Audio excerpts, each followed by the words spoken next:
All right. Well, hello, everyone. Thank you so much for attending today's session. My name is Peter Steinfeld. I'm Vice President of Sales at AlertMedia, and I'm going to be your host today. For those of you who aren't familiar with our company, AlertMedia helps organizations keep their employees safe and informed through our cloud-based threat intelligence and mass notification software.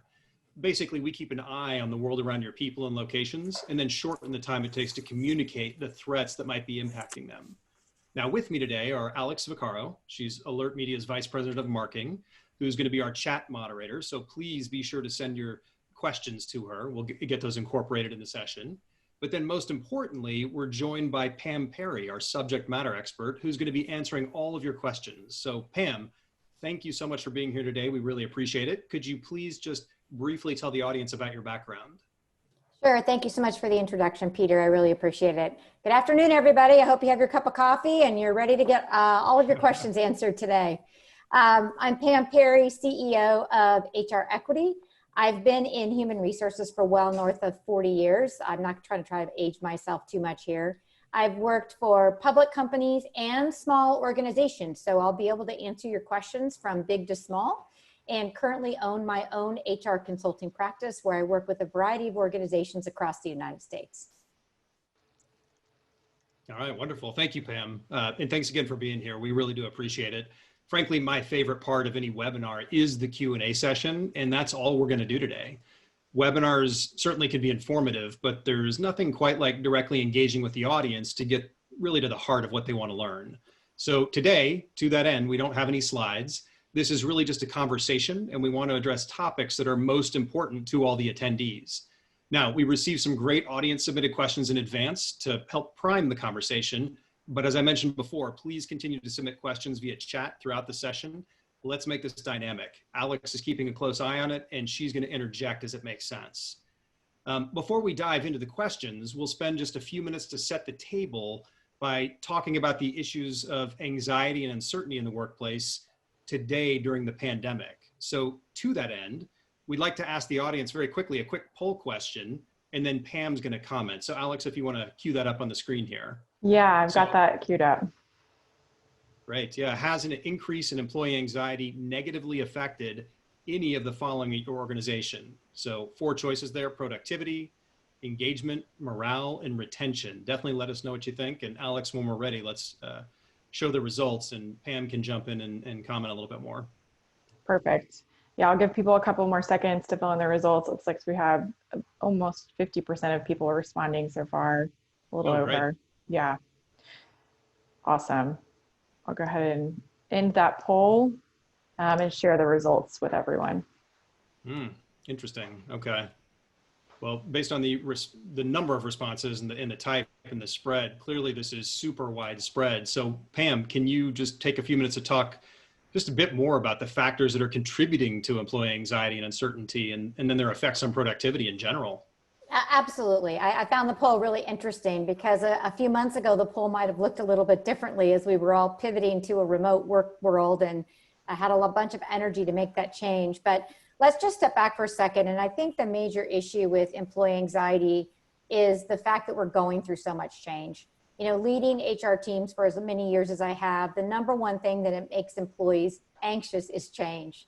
And then add on top of that, the fact that we have so few unknowns in this COVID adventure that we're all enduring here. We don't have answers for everything. We can't provide all the answers to our employees. So the best role that we can play to help with their anxiety is provide support and ongoing communication. I just want to comment, I think there's 3 phases that we've gone through in this COVID, in our COVID journey. The first one is, phase 1 back in March, we all had a creative environment that we had to create for ourselves when we started to work from home. Or unfortunately, people lost their jobs. And that was a reality that many of us had to address in our families. We're kind of emerging through that phase. And we went through then a phase 2, which was, okay, how do I balance work? How do I look for a job when all my kids are home? It's the summer. I don't have daycare. I don't have camps. I don't have ways to cope with it like I used to in the summer. And so as the summer is emerging and we finally got some answers around school, and what are we doing with school? And are we going to go back to school or not go back to school? And the unemployment factor also changed at the end of July. People were not getting the same subsidies. We're now in phase 3, which is this isn't going to end. And with that, I found your poll very interesting because it is starting to affect morale. It was the #1 answer that all of you gave. And I think the fact that we are having to go through this, it isn't going to end by the end of the year. It's probably going to persist into 2021. And I do think we are starting to see that morale, that, oh my gosh, this is the new reality that I have to face, and how am I going to get through this? So I think as we go through the questions today, I can appreciate where everyone is at. Yeah, no, thank you for those insights. Thanks for sharing. That definitely helps set the table for the rest of the session.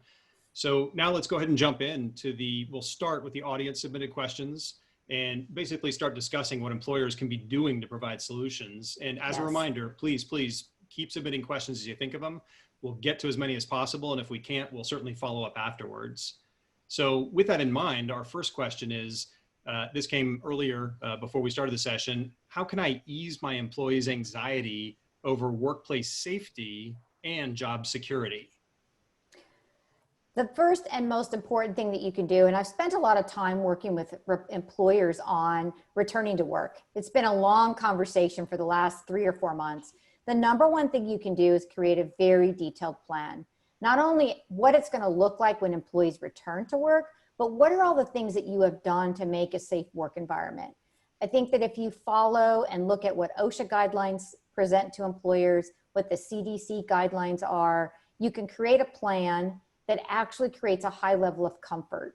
We've had a number of employers roll out these plans with a lot of detailed communication. They've set up their workforce to be as safe as possible, and then they attempted to bring back volunteers. I find that if you have the option to bring back volunteers, I realize some businesses, they have to bring back workers immediately to even open their doors. But in general, if you can bring back those who are ready to go back to work first, and then phase in those who are a little bit more anxious, you get that phased approach where people start to feel confident that the workplace is really safe. But first and foremost, it's all about your plan, the details of those plans, and the communication of that plan. And I think this goes back to what you said earlier, that's fear of the unknown. That's what Right. drives people absolutely insane and makes them anxious. So having a plan and then communicating it is super critical. So yeah, that's good insight. Real quick, to set up our next question, we actually have another quick poll for the audience. I think it'll help. So Alex, if you want to pop that up there, I'll just read it. Maintaining semi-regular communication can help ease employee anxiety and uncertainty. So which of these channels are you currently using to communicate with your employees? Email, text, any kind of business communication platforms, chatting tools like Slack, Google, Hangouts, things like that, and or video conferencing. So select all that apply. Perfect. Yeah, and of course you could be using, Peter, right, an emergency communication system to communicate over multiple channels like AlertMedia, but Right. Good to know what people are doing here. Yep. Okay, we'll go ahead and share these results. We have, oh my gosh, 75% have voted, so good participation. There you go. Okay. Yeah, this makes sense. I mean, email always seems to be the easiest one. Everyone, for the most part, seems to have it, and it's just an easy way for people to get to when they need it. Video conferencing, not unsurprising. There was an article in the Wall Street Journal today about Zoom and how their business is like quintupled, just Right. quarter over quarter. It's unbelievable. So yeah, this is great that people are using multiple channels to communicate out with their folks. So basically, our next question is, Pam, how do I communicate effectively with my employees? How do I find the balance between, and this can be a big problem, over communicating and under communicating? Where's that balance? So I don't believe you can ever under communicate to employees. I think that you can over communicate if you keep sending the same exact message the same exact way. That's how I would define over communication. But if you are constantly updating your message and you are sending it through multiple platforms via text, via email, via video conferencing, via any other tool in your organization, posting it on your portals, these are the ways that people will go and obtain information. Unfortunately, employees don't read everything you send them. And everyone should be laughing right now because we all know that employees do not read everything that we send them. What's important though is it there to be referenced in the future? Have you created that repository for them to reference it when they need it? You know, a lot of times it's more when I need it, but I don't need it today. Secondly, if you're doing it again and again through different vehicles and it's coming from different messengers, it's important to not always have HR be the communication vehicle. Make sure it's coming from your CEO, from your executive team, from your managers, from COVID response committees, from employee committees. There are so many ways to get the word out there in different ways so that ultimately employees will hear it when they need to, and they will hear it when it's important to them. And that's the most important thing you can do. I just don't think you can over communicate unless you are really just doing the same message, the same time, you know, all the time in the same way. Then it will get lost and it will be annoying. Right. And that makes total sense. So it sounds like, just to sum it up, as long as you're communicating over different channels, using the channel appropriately for what it's meant for, that's okay to have many different communications. And then secondly, I love the point you made about having different people in the organization communicate essentially oftentimes the same message, but in their slightly different way, because you got to meet people where they are. Not everyone likes to get texts. Not everyone likes to get emails. Some people like phone calls more than others. Some people prefer to hear from HR over, you know, this group or that group. But if everyone's basically peddling the same message and they're putting it in the proper channel, then eventually everyone's going to hear that message. So I think that's great. Yep, absolutely correct, Peter. And don't forget to use humor. You know, I think sometimes we can, this is a very serious situation, but, you know, sometimes humor can make a little bit more levity. Use videos, you know, use things that people use every day in their lives that makes it more interesting to listen to, and insert your message somewhere in between that levity that also can get it heard. Hey, So that, I mean, Pam, that's a fantastic tip. And that was one of the questions, is what tips do you have for employee outreach and check-ins when so many people are working from home? Pam, I had one quick question that came in through the audience. This is Alex here moderating the chat. They are asking, as a middle manager, how can you push or maybe hint to senior managers the need to communicate more? Do you have any tips for people that want to push their senior leadership? Well, always ask. You can be a broken record. But I would also say that sometimes it's better not to expect them to do it. Maybe what you need to be asking is a little bit differently. I need to communicate this to my employees. This is what they're asking. Here's what I think I would like to tell them. And then get them to respond by saying, yes, that's fine. A lot of times executives aren't very good at writing it themselves and taking the first step. But if you can go ahead and write what you think needs to be said, you'll get a heck of a response when you give something that needs to be edited. It's kind of an interesting phenomenon with leadership. So, you know, take the initiative. Go ahead and draft your own communication. You know what your employees need. You are in the toughest position as middle management. So be assertive. Don't take no for an answer, and go ahead and put those messages out there and try to get them approved so that you can communicate to your team. That's actually a fantastic tip, and I will second that. I get a lot of requests from people saying, would you mind sending a note to this person? Would you mind sending a note to that person about this? And just a quick subject, but they don't give me the content, and I'm so busy, I reply back and say, absolutely, write it like I'm sending it, like you think it's coming from me, and then I will edit it and make it my own. And that saves me a tremendous amount of time. And yeah, absolutely. Love when people do that. So great suggestion. Yeah, very helpful. Okay. Well, here's another question, unless Alex, you're seeing something else from the audience that looks more interesting, but I'll go down the list here and take some of these pre-submitted ones. Yeah, great.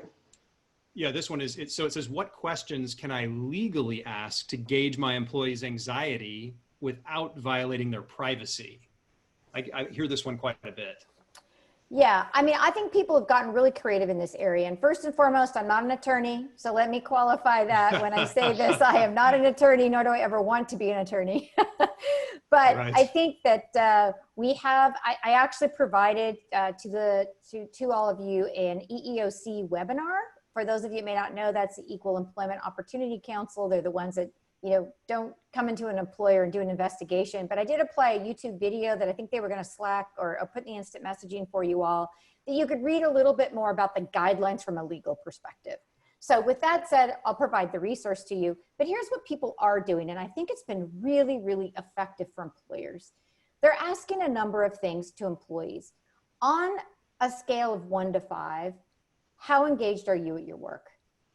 All you really know is all you need to have is an indication where people are at. And then the managers can handle that conversation. right? You don't want to make these anonymous because you can't do anything with them. So if people don't respond, by the way, that's an indication that if someone doesn't respond, you should probably be concerned. But on a 1 to 5, how engaged are you at your work? A second question that I've seen people ask is, this is for those who do have the option to work remote. I'm enjoying the work environment from working from home. And they had a 1 to 5, but they got really specific about it. They said 5 is, I love it. I never want to go back to the office. Gives you 2 points of data there. 4, I enjoy it, but I'd love some office time. Again, 2 points of data.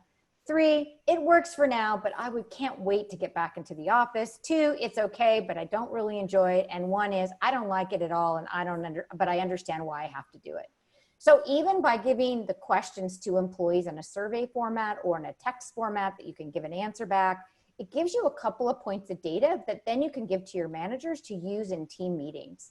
So again, don't just do the survey for aggregating the data perspective. Actually know what your plan is when you go out to employees to check on their mental health and their anxiety. Make sure you know that plan is to roll that data back to that one-on-one manager relationship and give them some information, some scripts, and some data to have even more in-depth conversations with their teams.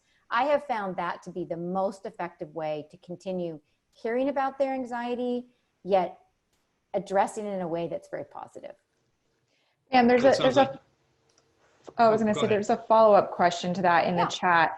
On a similar note, what about communicating positive COVID cases?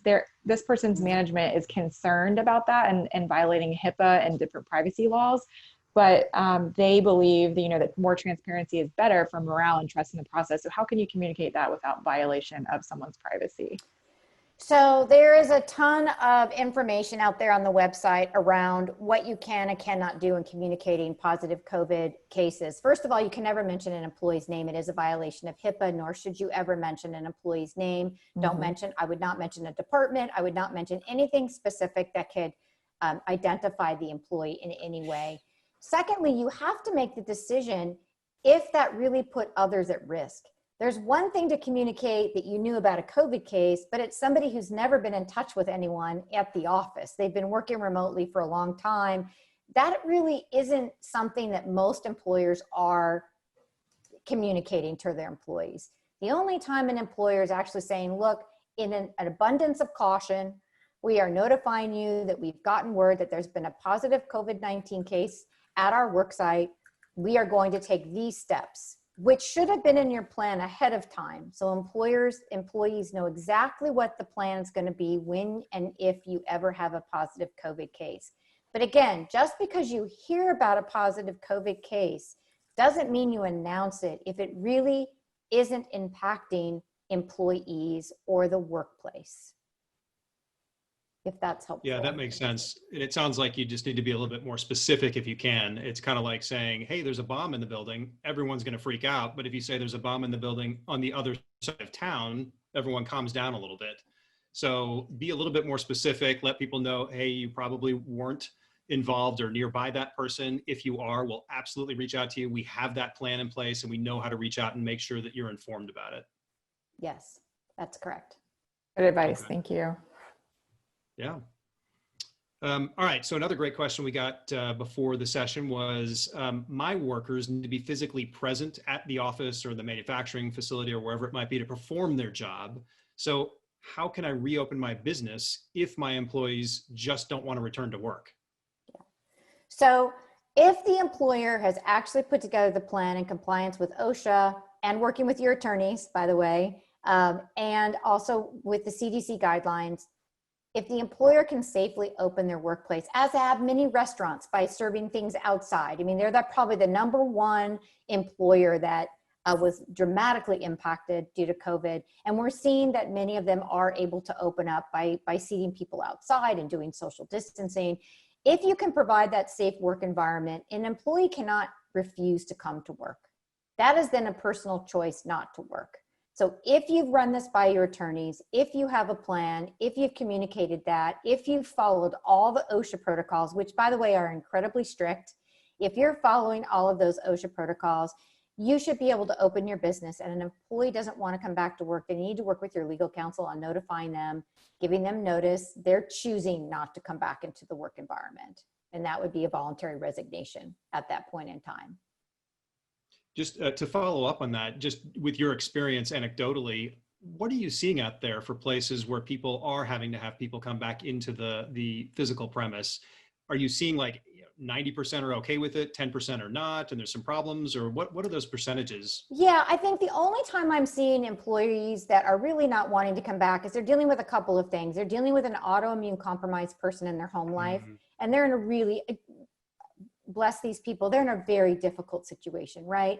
And that is something that as an employer isn't your responsibility to fix, but they are being put in that situation to choose between, do I put an autoimmune compromised person at risk if I go back to work? Secondly, it's a childcare issue. Those are the two most examples where I see people are struggling to get back to work. During the accelerated or enhanced unemployment, I saw a lot more people not wanting to come back to work because they were making more money at home than they were actually making in their real jobs. But that, of course, has dissipated. So I'm not seeing that as much. So it's really those two reasons are the only two reasons that I see. Because once employers have gotten people comfortable that they've done all the necessary steps to make a safe work environment, I'm not finding that many people just absolutely refusing unless there is some other extenuating circumstances putting them in that situation. And Pam, a follow-up question from the audience. Are there special considerations that you've seen people make for at-risk employees about returning to on-site operations? I have seen, well, let me just caution this by saying, if you're going to make a special circumstance, just make sure you apply it consistently across your organization. So yes, I have seen people make accommodations, but they're making it organizationally. They are not making it on a case-by-case basis. So where you can get into trouble is if, of course, you choose to give one person an exception, but not another. So organizations are stepping back and saying, okay, we're going to put these people on a personal leave of absence for 30 days to see if we can get on the other side of it, or we'll put them on an administrative leave, and when they can come back, we'll be able to do, or they're furloughing them so they can get some unemployment benefits, and then when they feel more safe to come back to work, we will attempt to rehire them. So it just depends on the work environment. You know, software companies are able to make a lot more accommodations just by the nature of the work, versus someone in the restaurant industry is just not gonna be able to make that accommodation, right? Maybe they put them on delivery food and the drive-through line instead of them putting them into the serving line on the outside of the restaurant. So that would be an example of how they could accommodate that person, but still get them back to work. When you have a question like this, I suggest calling OSHA because they're the ones that are going to come into your your place of business and create an inspection, or obviously working with legal counsel if you have a nuanced case. Right. You know, it seems to me that one of the biggest issues that's going to come into play, especially here over the coming weeks, is kids going back to school or not going back to school. Have you seen any companies do something creatively to address that, where they're giving people more, I guess, ability to work from home and come to the office, or like any kind of creative solution to that childcare problem? I think the one thing I've seen is employers have gone to a 24/7 mentality. They've basically said our business is open Monday through Sunday. And if you can get your work done on a Saturday because your spouse is off work and that gives you a full day on Saturday to get your work done, that's what they've done more so that I've seen more than anything. They've allowed it in people to block their calendars for 4 hours during the day. If I've got, my kids are doing homeschooling and I take the morning shift, my wife takes the afternoon shift, they're allowing people to block their calendars and really create their own schedules. Whereas in the past, it might be a Monday through Friday framework. I'm really seeing people work through a Monday through Sunday framework. And as long as in that 40-hour window of work, they're able to get things done and they're meeting with their managers, then people are being as flexible and as compassionate as they possibly can to keep their businesses running. Okay, so flexibility is key. Yeah, that sounds right. All right, well, to shift gears just a little bit, another question that came in is, how do we provide clarity and reassurance to staff about the future of the organization without over-promising or pretending that we actually know the future? You communicate that you don't know the future. I mean, the reality is you have to be extremely transparent. None of us know from day to day or week to week where COVID is going to hit, where it's going to rise. But the most important thing you can do is go up in front of the employees and say, this is what we know as of today. And we'll be back in front of you next week to tell you what we know for next week. The worst thing you can do is wait until you have a perfect answer. And then there is complete silence. My experience is employees will fill in their own information if there is silence. They will make up their own stories. They will create incredible grapevine stories that actually feed the organization in the ways that probably many of us couldn't have anticipated. So I always say, get out in front, be consistent. Know that every Friday we're going to give you an update, or every other Friday we're going to give you an update. Make sure they know and stay religious in terms of keeping to those commitments with employees, even if it's to say, we thought we were going to have an answer in 2 weeks. We just don't have the answer this week. We're still working on it. Here's the steps that we're taking. We will get back to you next week with an update. So that would be my most significant advice to people who are trying to balance the messaging between what they know and what they don't know. Yeah, and that, I think, piggybacks on what I tell people all the time with my experience over the years in emergency communication. It applies in the middle of any emergency where there's confusion, and that's an organization absolutely has to take the reins of the narrative of the situation, because if you don't, someone or something else will. Harder to do 20 years ago. Today, it's incredibly simple with social media and all these ways we communicate. And to your point earlier, if you don't say something and control that narrative up front, the grapevine is crazy fast these days. And the stuff that spreads is, yeah, it's just awful. So yeah, controlling the narrative is just super important. Yes.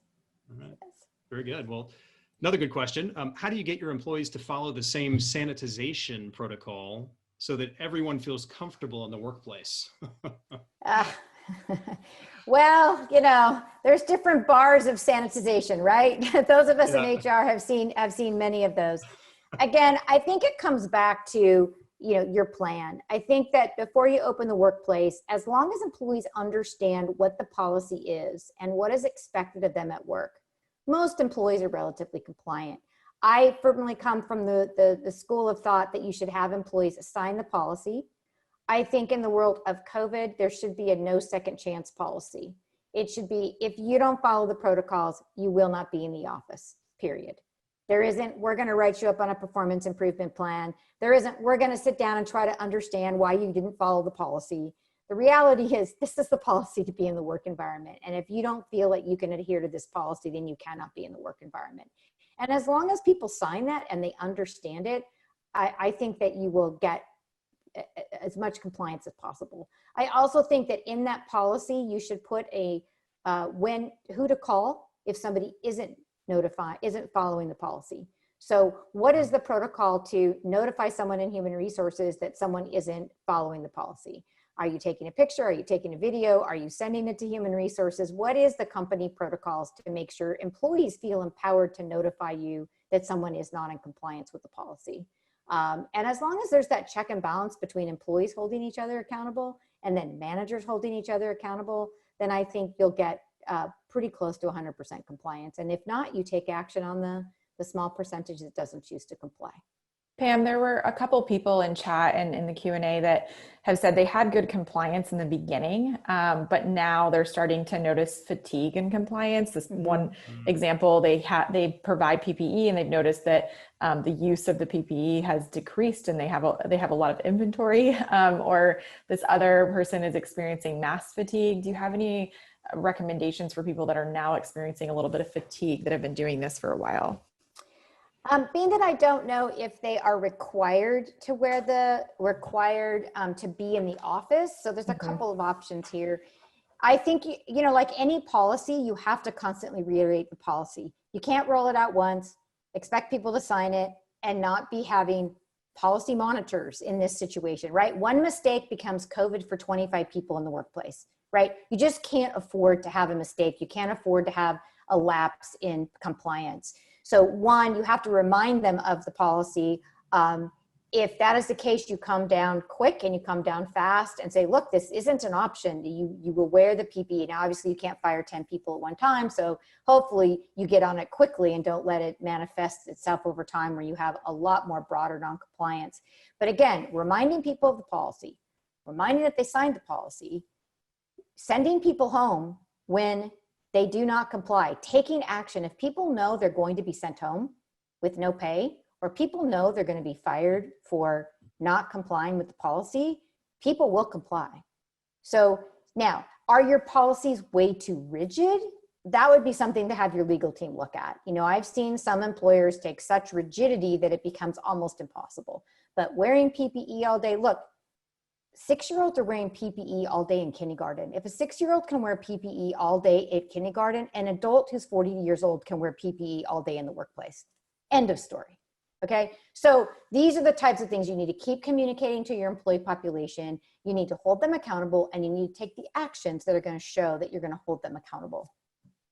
Great answer, Pam. A little bit more follow up on that. A lot of people are also discussing what about the risks that people take in their personal lives that are, you know, ever so present today on social media. Employees are seeing their colleagues taking these risks that maybe they're not comfortable with, and then they're coming into work the next day.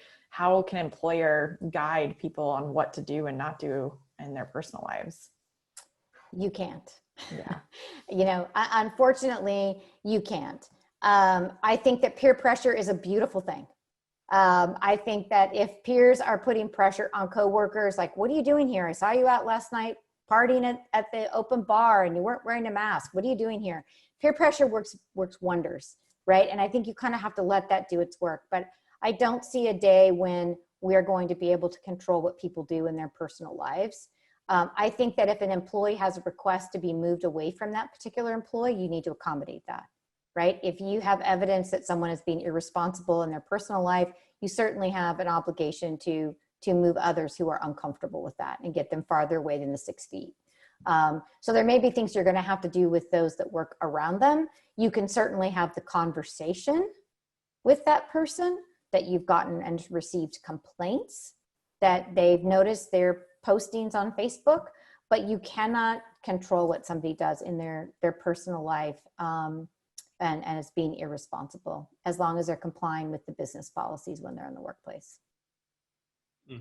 But I would defer to you to look to see if attorneys have come up with some creative way to overcome that. So I'm not the expert there, but you know, your lawyers may have a workaround, but I'm not aware of one that people are applying right now.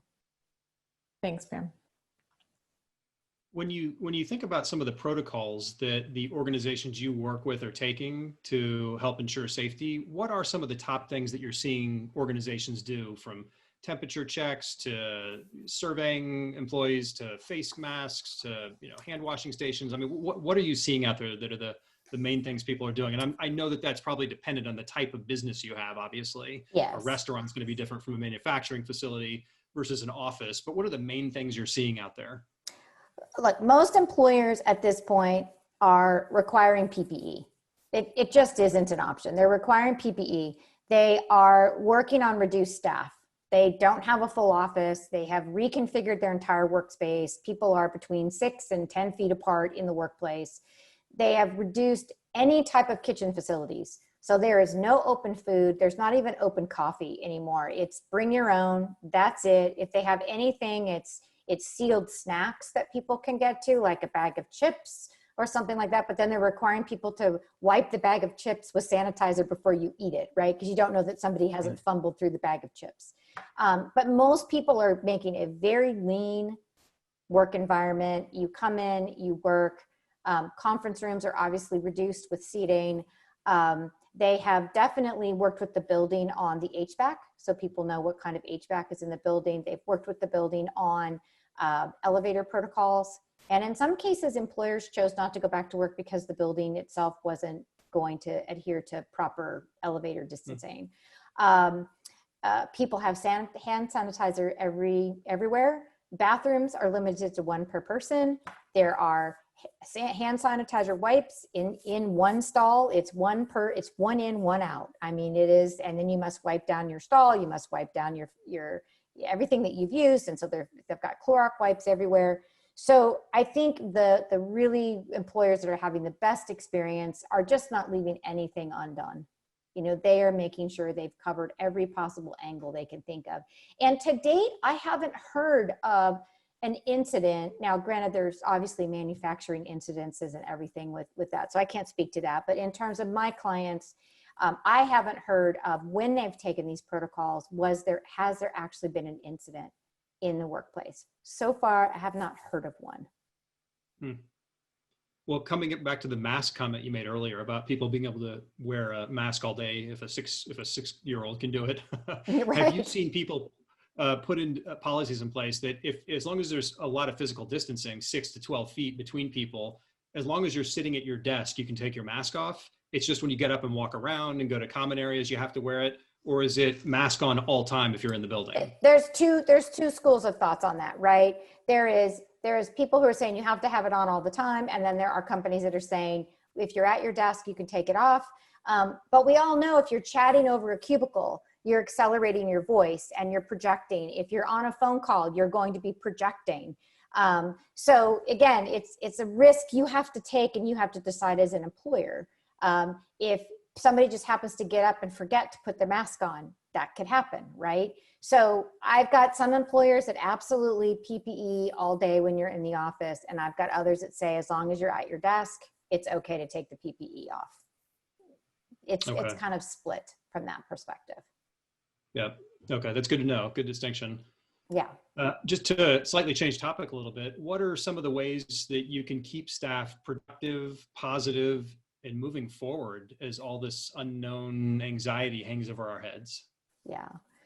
I mean, I think that is, one things that an employer can do is by being compassionate and being understanding and flexible, it goes a tremendous long way in getting people to stay engaged with you as an employer. One thing that I've seen that's worked really well is keeping expectations reasonable. You know, in the past, we could kind of shower our employees with a multitude of tasks and kind of let them figure it out, right? In terms of prioritization.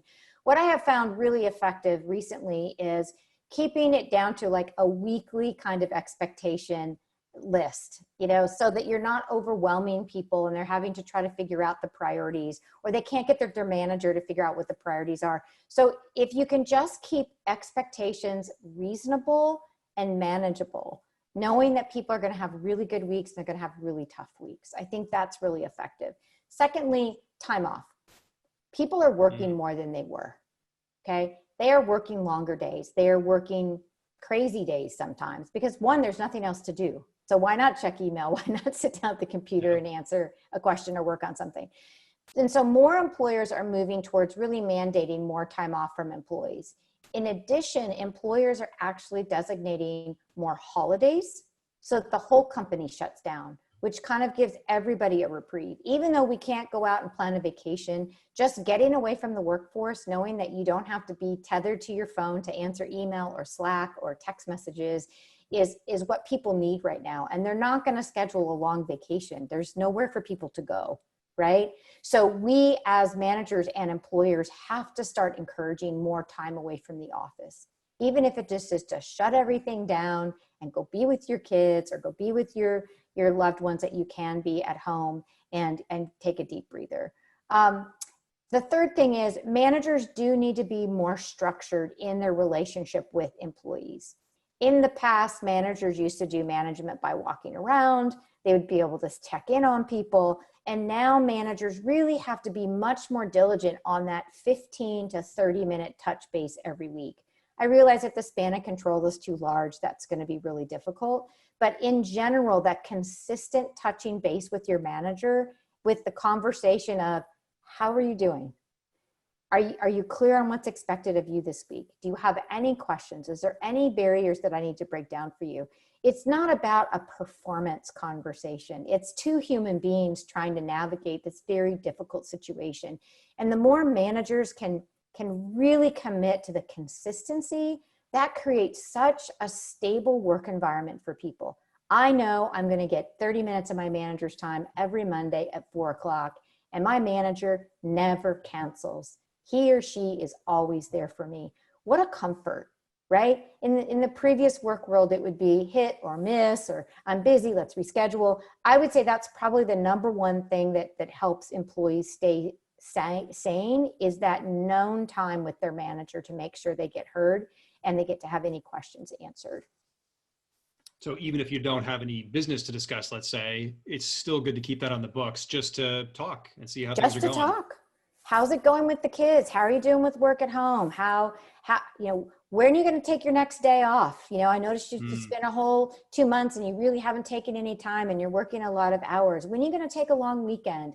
Like the level of compassion that managers need to show through this journey is really, really important. And the employers who are giving the managers the freedom to do that are seeing higher engagement levels with their employees. The employers that are shifting more to just get your work done and talk to me later, going back to the old way of work, are not faring as well. And mind you, don't forget, employees have a lot more time to pick up the phone to talk to other people about job opportunities. They don't have to hide behind a computer screen anymore, right? Employment is opening up across the country.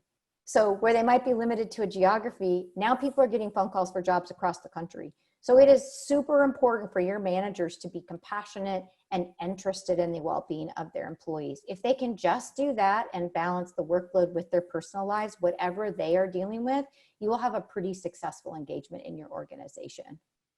And don't forget, your middle managers, employers do need to figure out how to support your middle managers.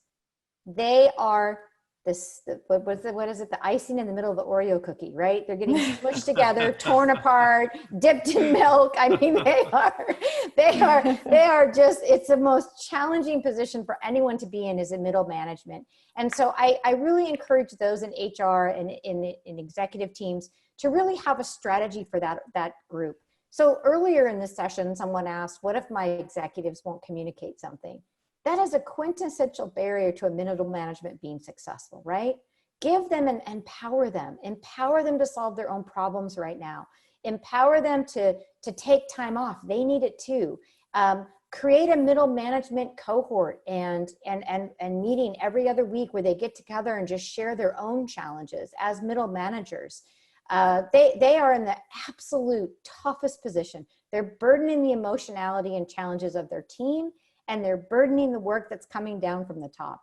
It is the worst to be in the middle of the Oreo cookie, right? So I think that if you can put a strategy around that group and put your arms around them and reach out to them and find out what they need on a regular basis and put a plan in place to help them be successful, you will absolutely reap rewards from that strategy. If in any statistic, employees don't leave employers. Employees leave their managers. And so if we can just invest in that role, you will have a highly successful process during this COVID journey. Yeah, that makes total sense. One question that I have, because I hear it frequently, is how do you respond to people who say, I'd like to work somewhere else? I normally live in Florida, but I want to go to Colorado for a month. Is that okay since I'm working remotely? What is your thought on that? And what do you counsel to people when their employees ask them that? I think it's something to be considered. I think that we need to be flexible. And if it's going to make that person productive, there's no reason not to do it, as long as you have a good manager that can manage it, right? As long as that manager has proven that they're doing one-on-ones, that they're properly delegating the work, that they're holding people accountable for the work, there's no reason why people shouldn't be able to go work wherever they need to work. It could be that they need to be taking care of somebody else. It could be that I've got people, like, let's look at the message around New York. People are leaving New York in droves, right? So at the end of the day, we have actually proven, so this is a great reward for someone like me who's been professing that remote work is absolutely not an indication of someone's worth, right? Remote work can be done. People can work remotely. In fact, they'll cut their drive times down. They'll be able to balance family better. And so now we've just kind of proven to all of those naysayers that, funny thing, if everyone works remote, we can actually keep the business running and we can actually be productive. So there's no reason not to do it. I think it's important, though, that we set guide rails around that. Yes, we are approving you to move to Florida for 30 days. However, at the end of those 30 days, we expect you to be back in the office. right? So you want to make sure you set clear expectations. You don't want to let somebody off and say, yeah, you can go to Florida. And then all of a sudden it's 5 years in Florida, and that's not really what you wanted as an employer. So it's important to document those work arrangements. It's important to know there's a beginning and an end, or a reevaluation phase, where at the end of 30 days, we'll then re-up to make a decision if we'll extend it for another 30 days. But again, don't get yourself in a situation where you approve it permanently, but not intentionally, right? So get it written, get expectations, have employees sign it, and then it usually works out just beautifully. And it's probably important to make sure people don't make a big deal out of it. This is more of a personal thing for them. They shouldn't have Zoom backgrounds of them at the beach or in the mountains telling everyone, hey, look where I am. It's like, go do that on your own time. But when you're at work, you need to be at work. It doesn't matter where you are, but you're at work. You're at work. Yeah. And again, I believe measuring people on productivity, not measuring them on presence, right? So at the end of the day, if your managers are actually doing their jobs, they're actually holding people accountable, people will get the job done, or we have all the evidence we need to step into a performance improvement plan because people have not met expectations. Right. I think I'll just finish that up by saying the only thing I think you need to be wary of is tax implications, depending on if you are or not working somewhere. There could be something there. So always talk with your CFO and tax specialists around that as well. Yeah, absolutely. So if you change your address in the HRIS system, for sure, on rerouting paychecks, absolutely there would be tax implications. Sometimes positively if you move from Florida to California. So, it can work either way, right? That's exactly right. Yeah, but either way, there are tax implications for sure when you move, change your address. Okay, very good. Now this next question I'm going to ask, we definitely want some more audience participation on this one. So please share practices and things that you're implementing in the chat, and we'll mention those on the screen. But the question itself is, what techniques are employers using to relieve employees' stress and anxiety during this time of uncertainty? So I'd love to see what everybody else is doing. So hopefully the chat will light up here. One of the things that I found is that a lot of employers are really engaging the employee assistance programs that they might be offering through their employment. They're working with these counselors who are giving them a lot of resources and opportunities to bring things to the workplace and then provide even counseling to employees. I have found some employers are setting up hourly counseling sessions that employees can just engage on their own, where they would say, hey, there's 5 hours a week or 10 hours a week. We've held this counselor's time. You may plug in directly to the counselor with having to go through the protocol of 1-800-EAP, which can be a little intimidating. So I've seen that working really well. I've seen where they're doing a lot more conversations around anxiety and stress. So some employers actually have curriculum so that every month when they do their company call, they're actually talking about stress and anxiety. They're actually talking about the signs of stress and anxiety. They're actually talking about symptoms. They're actually talking about where you can go get treatment in the local markets. So they're actually making it part of the conversation and being much more transparent about just your mental state. Whereas in the past, it was kind of taboo to talk about it. Employers are actually embracing this conversation. I've seen people put together mental health committees, people who have a passion around mental health or have had their own mental health journeys. And those committees are then bringing resources to the workplace. So that's the majority of what I've seen to help people at least know where to go. We've kind of talked about some of the other issues in terms of time off and things like that would help, people lower their anxiety. But that's what I've heard of the most. Yeah, lots of great tips coming in the chat.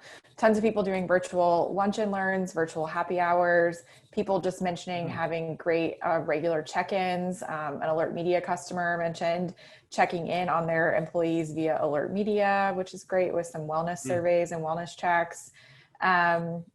Definitely people echoing the EAP and leveraging that. Virtual games, putting together digital well-being content via third parties. Let's see if there's anything else. Weekly newsletter that shares different resources, Zoom lunches. So a lot of good ideas in here, and we'll put these together and we can share them, some of these in the email after the event today as well, with some of the other resources mentioned. Yeah, I love the one that giving people more time off for 1 year. I've seen an employer do that, where they're also allowing people to roll their PTO over if they can't take it all, so that people don't have to stress about losing their time off. I saw that one. That's a good one. So I think one employer created an ambassador program, super interesting.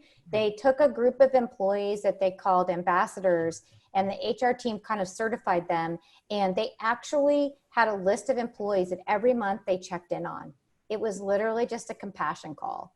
And they said, hey, if the conversation goes in any one of these sandboxes, that time out, get it to HR. But they actually went through a training program, and they've said it's been really effective because it's not a third party. It's still somebody within the organization. It might not be, it's not somebody in your department. They tried to make it kind of one department removed so that it was, you could be a little bit more transparent about how you're really doing.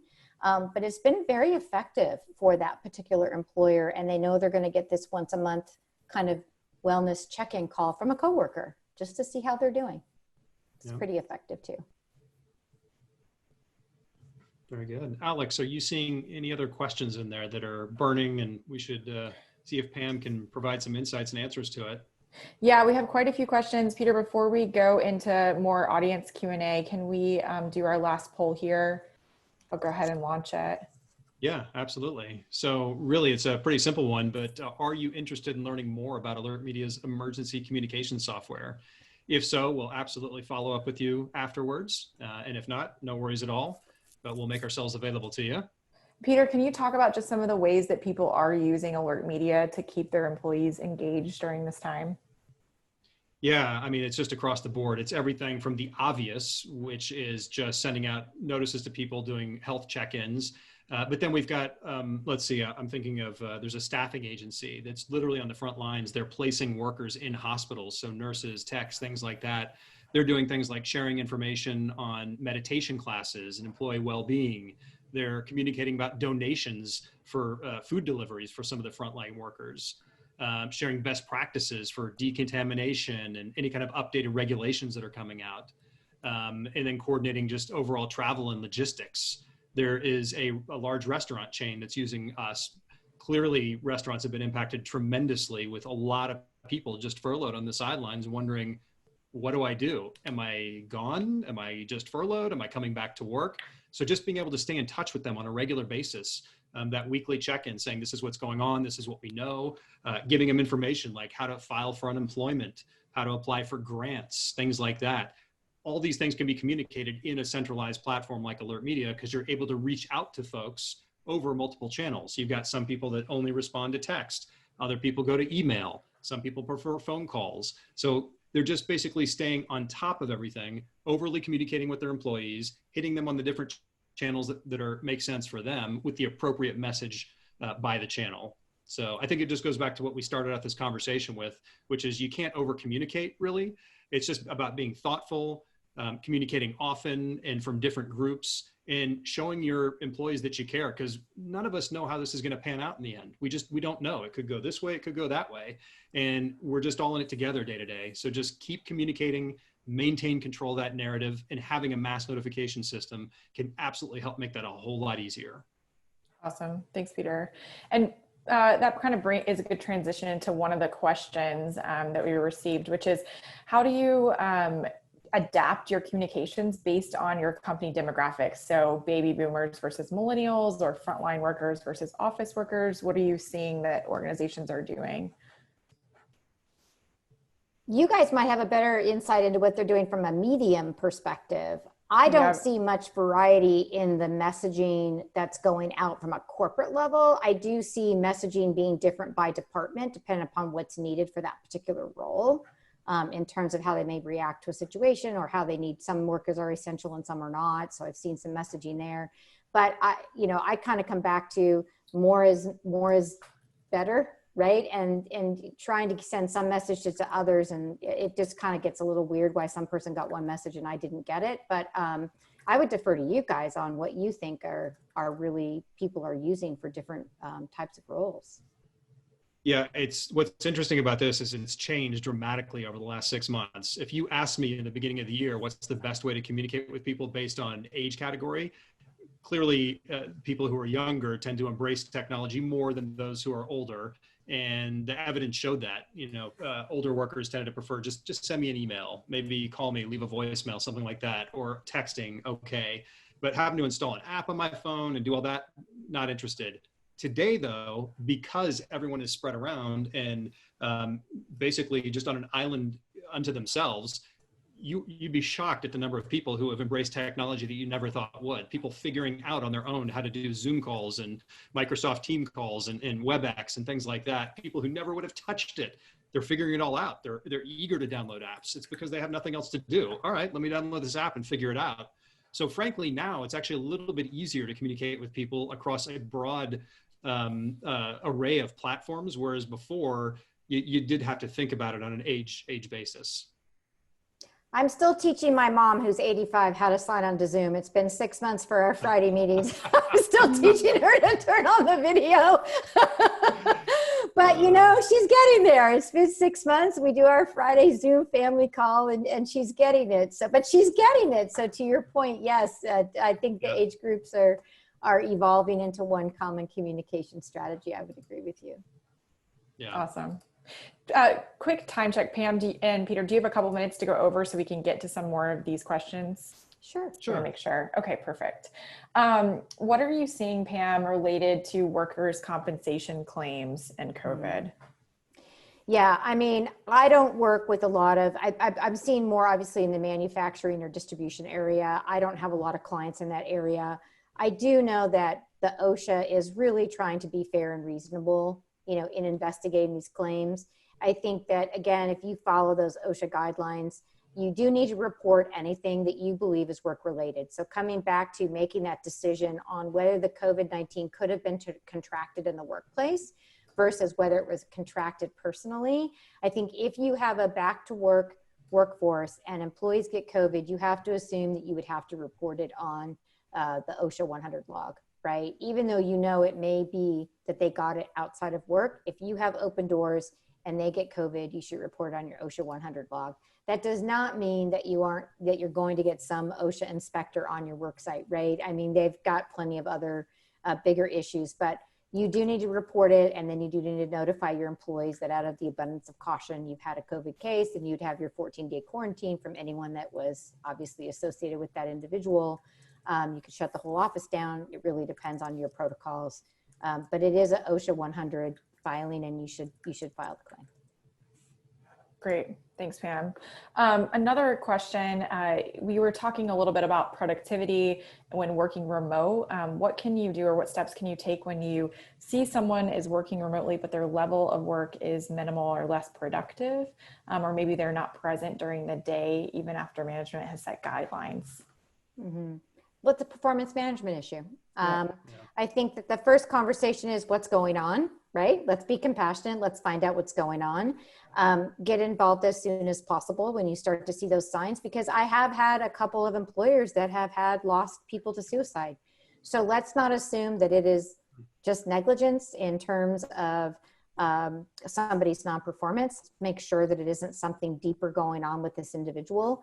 I would encourage you to research symptoms of people who have mental illness, and not showing up to meetings is the number one sign of someone having and going into a deep depression. So let's look at it compassionately first. Let's figure out what we've got going on, and then obviously if we feel like we just have someone who's not able to cope with what's happening, then you have to take your normal course of action from a performance improvement process. But first, rule out anything that might be going on in their personal lives that would be causing them not to be able to perform. Wow. Yeah. Great insight and perspective on, what could be going on, right? Mm-hmm. Another question, somebody was asking about them working in a downtown office and some of the political unrest that's been taking place recently in cities across the nation. How are you seeing employers address that type of anxiety? Safety first. Mm-hmm. Safety first. If there are employees and you have riots going on in your area and employee voices a concern that they don't want to be in the office, it's got to be safety first. And if they're not required to be there to run the business, then by all means, do not put an employee in any type of harm's way whatsoever.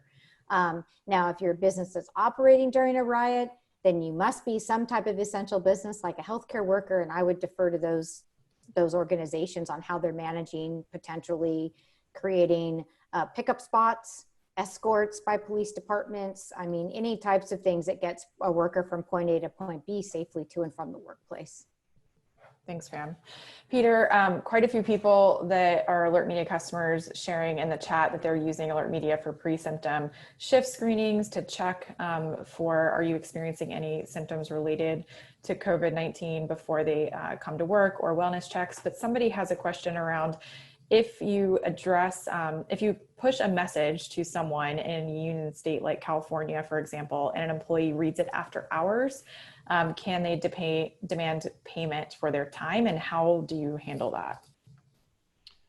Yeah, I mean, that's an excellent question. And I think the best thing to do would be to consult an employment attorney, because every state has different rules.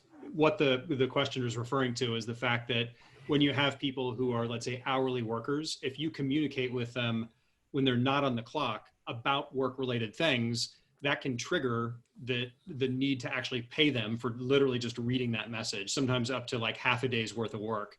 Now, the law is, my understanding, I'm not an attorney, but the law basically says that if you're communicating with folks about things that don't have to do with work, it's emergency related, it's about the pandemic, it's about a wildfire, a hurricane, something like that, then you can communicate with them at any time. Again, check with your employment attorney on that, but that's my understanding. Now with COVID, it's a little bit in between, right? You're questioning them about COVID, which is an emergency related thing, but it probably is in relation to their ability to do work.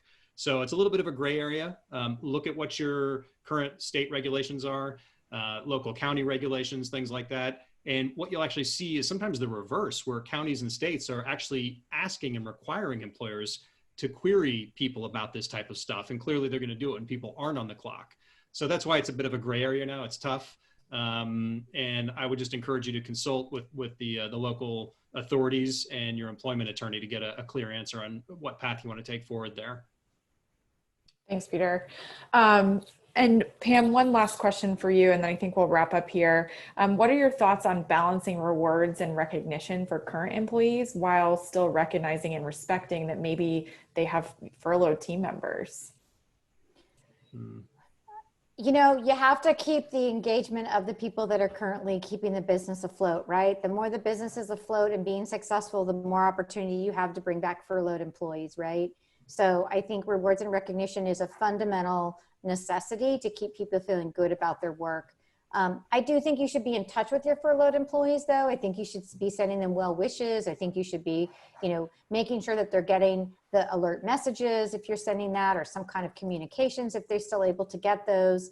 I think you should, if they're still furloughed, you should still keep them, at an appropriate arm's length, but still connected to the organization. But you still have to run your business. So I don't think you can penalize the people that are there every day working hard for the organization. You should continue rewarding and recognizing those people for their efforts. It's a very important component of employee engagement and retention. Excellent. Thank you, Pam. Great advice, great insights. Thank you so much for joining us, Peter and Pam, today.